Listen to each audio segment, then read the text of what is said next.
They say a journey of 1,000 miles begins with a single step, but for most NAMMsters, it involves driving to the airport, getting on an airplane, and ending up in John Wayne Airport in Orange County, California.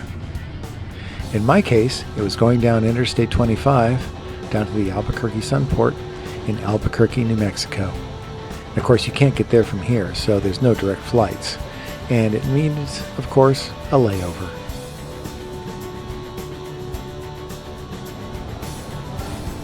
Smoking is not permitted inside the Albuquerque International Airport.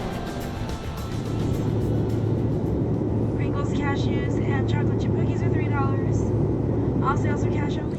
You know, the way they charge you for everything these days, I'm really half expecting them to say that when the oxygen mask drops down in case of the sudden loss of cabin air pressure, that they take MasterCard and Visa. And after a quick layover in Phoenix, which definitely deserves the title of the world's most exciting airport, we're off to the City of Angels, and Anaheim can't be far behind. The Orange County Airport has changed a lot over the years. I remember when you used to pick up your luggage outside and there was just a statue of John Wayne. Well, let's head off to the convention center and see what's shaking. NAMM's changed a lot.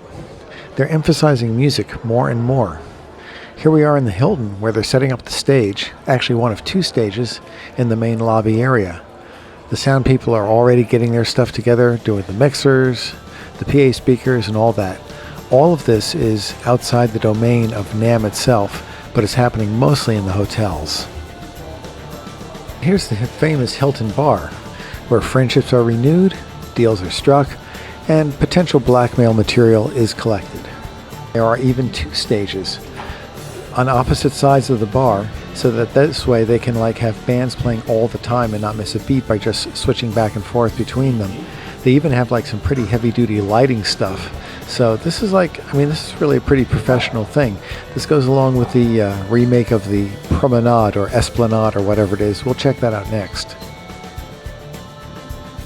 What used to be just a street located between the Marriott and the Hilton and leading up to the convention center is now filled with palm trees and lights. It looks like it had a lot of the same design work that went into the LAX airport with the pastel colored light things.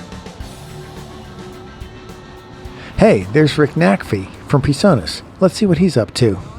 Are we on? So what's this new feature you're adding? Okay, so let me tell you. So in Nimbit, we have the ability now to let an artist generate a QR code. So, QR code like a barcode. And also we assign a bit.ly, which is a short URL that's specific to your band page. So let's say my band is Fat Hat. My bit.ly would be fancheck.in@fathatband.com. So let's say I'm playing a gig and I'm up on stage, and before I get to the gig, I print out a poster with my QR code as well as my bit.ly, put it up around the club. I'm up on stage and I'm finishing the gig and I'm saying, hey, thank you guys for coming out tonight. Hey, by the way, just go up to a poster in the club and with your phone, check in, let us know that you're here, and you're going to get a free song from tonight's gig. Because, of course, we've been recording on the studio live, and we've captured the gig, and we're going to mix down a quick song. But what's cool is that I've collected all the email addresses from any of my people at the gig that have checked in, and I can do a round-trip promotion using Nimbit, where not only do I deliver that free song to them, but I can also, offer, let's say, hey, here's 25% off of my latest CD. Thanks for checking in. So that's a new feature in Nimbit that's going to be introduced here at NAMM. So we're excited about it. As at the convention center itself, I know that it would violate the laws of physics for it to get bigger each year, and yet it always seems to be bigger. I think part of this is because the signage is really getting out of control. They're putting these big signs everywhere, NAMM show, big posters. They're really making a big deal about it. And this is great. It says believe in music. I certainly believe in music. And it's becoming more and more of a big show. Especially with the decline of the Frankfurt show, Winter NAMM is becoming ever more popular. and ever more important to the industry. And Yamaha's too big for NAMM. It's carved out its own space in the Marriott. But look, there's Freddie DeMarco from Korg. I'm Freddie DeMarco with a hat on. So what's new with the show? What are we We're doing Black Star ID series because we now distribute Black Star and the ID series. We have a whole new line of amplifiers. Yeah, I got my brother John. He's going to be demoing ID series. We got a lot of cool artists at our booth this year.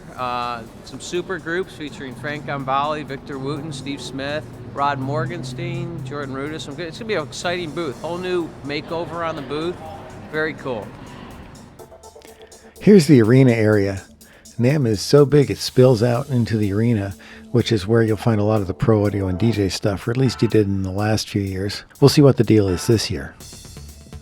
It's always a little freaky going into the exhibit hall before the show. Nothing's even set up. I mean, it doesn't start till the day after tomorrow. And I'm not supposed to be here either because I just have a media badge, and I don't even have a media badge yet, but I managed to sneak in. And these halls are going to be filled with people. They're going to be absolutely packed. I'm actually kind of surprised that I've made it this far without anybody complaining. But you'll see, notice the multiple levels. There's like all kinds of stuff happening on levels 2 and 3. I mean, it's really a packed show this year. We're going to be taking a lot of videos. And those are the doors where people are going to be cascading through by the tens of thousands tomorrow. There's always a crush in the morning. And NAMM is really going digital this year. They're streaming stuff from the show, and they're also, they have like interactive floor maps. They're really using the web. They've tweaked out all the stuff for the media with lots of websites for downloading press kits and things like that. They've really entered the digital age, to say the least. It's a really kind of encouraging sign. Here's more of the empty halls, which will be packed to the gills starting tomorrow. I love getting shots from up there, looking down on the stages, looking down on the people. You can really see the enormity of the show when you're up on those staircases. And of course, NAMM is about the members. I mean, that's why they're here. And there is a complete member area for all the various NAMM members to conduct business, discuss things or whatever. There's also an idea center, a thing called the Hot Zone, where interviews happen and all kinds of presentations. And there's also a NAMM store. So if you want to get a t-shirt or you want to get something that says, I went to Disneyland and like I was this lousy t-shirt from NAMM, you can do that. But even that's been updated with all the cool lights and really good exhibits. I mean, really, if this is a sign of things to come, this is going to be a really interesting NAMM show because NAMM itself is certainly making some changes. All right, well, now we're outside the convention center again. Let's head back to the hotel, put this video together, and let you know that there's a lot that's going to be happening over the next few days. So stay tuned, Harmony Central. There's a lot more to come.